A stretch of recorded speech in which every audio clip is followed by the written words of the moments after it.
தமிழ் புனலருவியில் திளைத்து மகிழ விரும்பும் தமிழ் உள்ளங்களுக்கு என் அன்பான வணக்கம்.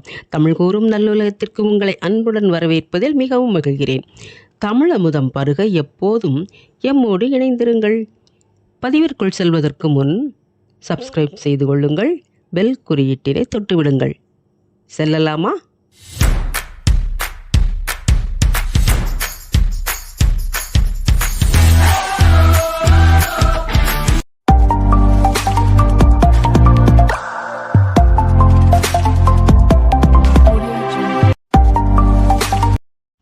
இந்த உலகத்திலே எல்லாரும் வளமான வாழ்க்கையையே வாழ விரும்புகிறோம்.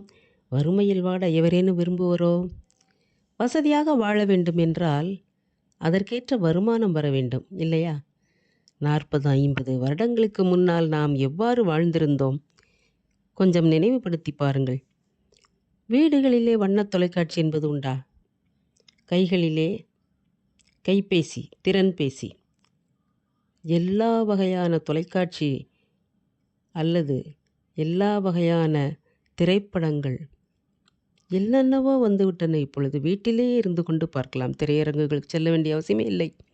திரையரங்குகளிலே அந்த காலத்திலே 25 காசுலேருந்து தொடங்கியது. பிறகு 50 காசு, 75 காசு, அதற்கு முன்னால் 10 காசு கூட இருந்திருக்கலாம். ஆனாலும் அந்த குறைந்த அளவு கட்டணத்தில் கூட எண்ணி சிலவற்றைத்தான் நாம் திரையரங்கு சென்று பார்ப்போம். பெரும்பாலும் நம்ம அந்த காலத்தில் அந்த மோகம் இல்லை. ஆனால் இன்று எல்லா வசதிகளும் வந்துவிட்டன. அதாவது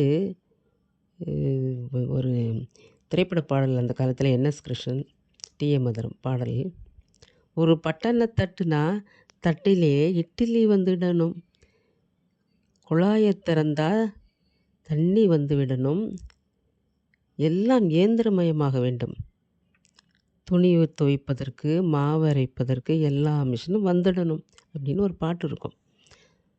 ஆனால் அதே போல் அப்பொழுது இல்லை. ஆனால் இப்பொழுது பாத்திரம் விளக்குவதற்கு கூட நாம் இயந்திரங்களை நாடுகிறோம், கைகளால் விளக்குவதை விட்டுவிட்டு. அதே நேரத்திலே பொதுவாக வெளியிலே திண்ணை என்று இருக்கும் வீடுகளிலே காற்றோட்டமாக வாசலில் உட்கார்ந்து கைகளில் விசிறி வைத்து கொண்டு பொழுதுபோக்காக பேசி கொண்டிருப்பார்கள். மாலை நேரத்தில் இது நடக்கும். தற்பொழுது மாலை காலை எந்த நேரமானாலும் தெருக்களிலே ஆள் நடமாட்டமே இருப்பதில்லை. எல்லா நேரமும் ஒன்று தொலைக்காட்சியில் இருப்பார்கள் பார்த்து கொண்டு, இல்லை என்றால் குளிரூட்டி, அதாவது ஏசி என்று சொல்லக்கூடிய அந்த குளிரூட்டி இருக்கக்கூடிய அறையிலே முடங்கி விடுகிறார்கள். வெயிலும் அந்த அளவிற்கு நாம் பயன்படுத்துகின்ற அந்த அறிவியல் உபகரணங்களினால் சுற்றுப்புற சூழலிலும் வெயிலின் தாக்கம் அதிகிறது, அது வெப்பத்தின் தாக்கம் அதிகரிக்கிறது.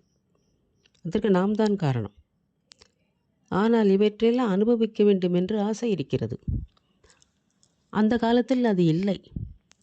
இருந்தாலும் அளவான ஒரு வருமானம், அளவான விரலுக்கேற்ற வீக்கம் என்று சொல்வார்கள்.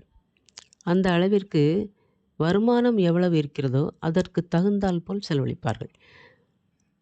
நாங்களெல்லாம் சிறு வயதில் இருக்கும் பொழுது 10 காசு வீட்டிலே பெற்றோர் கொடுப்பார்கள். பள்ளியிலே முடிந்த பிறகு மாலை நேரத்தில் பக்கத்தில் இருக்கக்கூடிய ஒரு கோயிலுக்கு செல்வோம். அங்கே 10 காசு என்று சொல்லும் பொழுது 2 காசுக்கு சூடம், அதாவது கற்பூரம் வாங்கி கொளுத்துவோம். பிறகு 2 கோயில் இருக்கும், முருகன் கோவில், மாரியம்மன் கோயில். 2 கோயில்களுக்கும் சென்று 2 காசு 2 காசு போல் 4 காசு சரியாகிடும். மீதி 6 காசு. அதில் 2 காசை மிச்சம் வைத்து வீட்டிற்கு கொண்டு செல்வோம். ஆக மிச்சம் நமக்கு என்ன இருக்கிறது? 6 காசு செலவழிந்து விட்டு மீதி 4. அதில் அந்த 2 காசு மிட்டாய் என்று சொல்லக்கூடிய, அந்த காலத்தில் ஒரு சிவந்த நிறத்தில் ரோஸ் நிறத்தில் இருக்கும் இனிப்புகள் வாங்கி செல்வோம். சாப்பிட்டு விட்டு வீட்டிற்கு செல்வோம். மிச்ச காசை வைத்திருக்கிறோம், உண்டியலில் போடு என்று. சேமிப்பு என்பது அந்த காலத்தில் பெற்றோரால் வலியுறுத்தப்பட்டது. பிள்ளைகளுக்கு சிக்கனமாக இருக்க வேண்டும் என்று சொல்லி பள்ளிக்கூடத்தில் படிக்கின்ற போது இலவசமாக புத்தகங்கள் கிடையாது அந்த காலத்திலே. இப்போ எல்லாம் இலவசம். பேருந்து பெண்களுக்கு இலவசம். அதில் ஒரு மன மகிழ்ச்சி இருக்கிறது என்றாலும் நாம் உழைக்க தவறுகிறோம். பிள்ளைகளுக்கு இலவசமாக புத்தகங்கள் வந்துவிட்டன, அதனுடைய அருமை தெரியவில்லை. அதுபோல் அந்த காலத்தில் பழைய புத்தகங்களை பாதி விலைக்கு வாங்குவோம். அதையும் கிழிந்து விட்டால் ஒட்டி தைத்து, நோட்டு புத்தகங்களும் அவ்வாறே கிழிந்து விட்டால் தைத்து ஒட்டி, அதாவது கீழே போடுவதில்லை. ஆனால் இப்பொழுது எல்லாமே வீணடிப்பது அதிகமாகி இருக்கிறது. அதே நேரத்தில் மன மகிழ்ச்சியாக இருக்கிறதா? இல்லை. வங்கிகள் கூப்பிட்டு அழைக்கிறார்கள். எதற்கு? வாங்கிக் கொள்ளுங்கள், எவ்வளவு கடன் வேண்டுமென்றால் வாங்கிக் கொள்ளுங்கள். திருப்பி செலுத்தும் போது, வாங்கும்போது மகிழ்ச்சியாக இருக்கும், திருப்பி கொடுக்கும் பொழுது முடியாத பட்சத்திலே இந்த காலத்தில் கூட நிறைய குடும்பங்களில் மன உளைச்சல் ஏற்பட்டு தற்கொலை செய்கிற ஒரு குடும்பமே தற்கொலை செய்துகிடுகின்ற ஒரு கொடுமையெல்லாம் நிகழ்கிறது. இதெல்லாம் ஏன் நடக்க வேண்டும்? அளவுக்கு மிஞ்சினால் அமிர்தம் நஞ்சு. அளவோடு நாம் வாழ்க்கையை அனுபவித்தால் ஆனந்தம்தானே. பாருங்கள், கடன்பட்டான் நெஞ்சம் போல் கலங்கினான் இலங்கை வேந்தன் என்று ஒரு தொடர். போரிலே தோல்வி அடைந்து விடுவோமோ என்ற வேதனையிலே அவன் அவ்வாறு வருந்துவதாக சொல்வார். அதாவது கடன்பட்டவர்கள் நிச்சயமாக கலங்க வேண்டி இருக்கும். வருமானத்திற்குள்ளேயே வாழ்க்கை அமைத்து விட்டால் மகிழ்ச்சி தானே. ஆனால் நாம் முற்காலத்திலே சேர்த்து வைத்து ஒரு பொருள் வாங்க வேண்டும் என்று உண்டியலில் பணத்தை போடுவார்கள். ஒரு சுற்றுலா செல்வதற்கு, கோவில்களுக்கு செல்வதற்கு, நேர்த்திக்கடன் என்று சொல்லி சேமிப்பார்கள். ஆனால் இப்பொழுது அப்படி இல்லை. எவ்வளவு பணம் இருந்தால் என்ன, அங்கங்கே வாங்கிவிட்டு பிறகு வந்து அடைத்து கொள்ளலாம். ஒரு வீடு கட்ட தொடங்கும் போதே கையிருப்பு குறைவாக வைத்து கொண்டு தொடங்கி விடுகிறார்கள். வாங்கி கொள்ளலாம் லோனை, கடனை. இந்த மாதிரியெல்லாம் வாழ்க்கை வாழலாம். ஆனால் அது மன மகிழ்ச்சி தருமா? பாருங்கள், வள்ளுவர் போகிற போக்கில் இல்லை, வலியறிதல் என்ற ஒரு அதிகாரத்திலே 4-5 பாடல்களிலே இதை அழகாக விளைவிக்கிறார். வள்ளுவர் அரசியல் தானே சொல்வார் என்று நாம் நினைக்கலாம். ஆனால் அவர் பொருளாதார மேதை, நிபுணர். அந்த அந்த பொருளாதார வல்லுனர் என்ன கூறுகிறார் என்றால், ஒரு குடும்பத்தில் 5 பேர் இருந்தால் 5 பேரிலே குழந்தைகள் தவிர மற்றவர்கள் உழைத்து தான் வாழ வேண்டும். அவர் அதை வெளிப்படையாக சொல்லவில்லை. அப்படி வாழ்ந்தால் நலம் என்று சொல்கிறார். எப்படி சொல்கிறார் பாருங்கள். ஒரு சில குடும்பங்கள் எவ்வாறு நடக்கும்? வீட்டிலே 6 பேர் இருப்பார்கள். 2 குழந்தைகள் பள்ளிக்கூடம் சென்று விட்டால் மீதி உள்ளவர்கள் வேலைக்கு சென்று விடுவார்கள். பெரும்பாலும் அனைவரும் வேலை பார்த்து அந்த குடும்பத்தை நல்ல நிலைமைக்கு உயர்த்துவார்கள். ஒரு சில குடும்பங்களில் ஒருத்தர் மட்டும் வேலை செய்வார். ஆனால் பலர் அவர்களுடைய வருமானத்தை நம்பி இருப்பார். அதுவும் சிரமம். ஆனால் அவர்களும் முயன்று சிக்கனமாக இருந்தால் விரைவில் முன்னேற்றம் கண்டு விடுவார். ஆகாறு அளவு இட்டிதாயினும் கேடில்லை, போகாறு அகலாக்கடை. இது திருக்குறள். இதன் பொருள் என்னவென்றால், ஆகாறு என்று சொல்லும் பொழுது ஆகு ஆறு, பொருள் ஆகக்கூடிய வழிகள் இட்டிதாயினும் குறைவாக இருந்தாலும் கேடில்லை, பரவாயில்லை, துன்பமே இல்லை.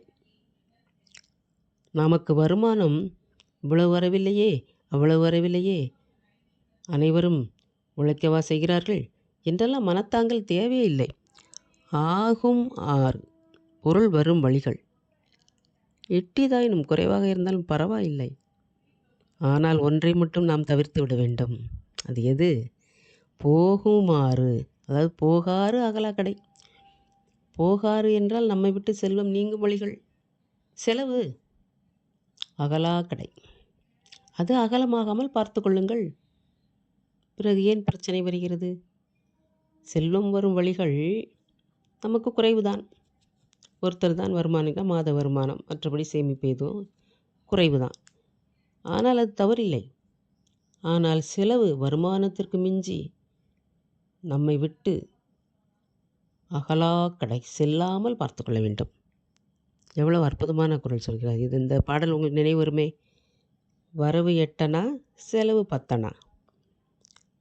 இந்த மாதிரி ஒரு பாடல் கேட்டிருப்பீர்கள். செலவு அதிகமாக, ஒரு 8 வருமானம், 10 செலவு செய்தால் எப்படி? பழைய திரைப்பட பாடல் இன்னொன்று இருக்கிறது.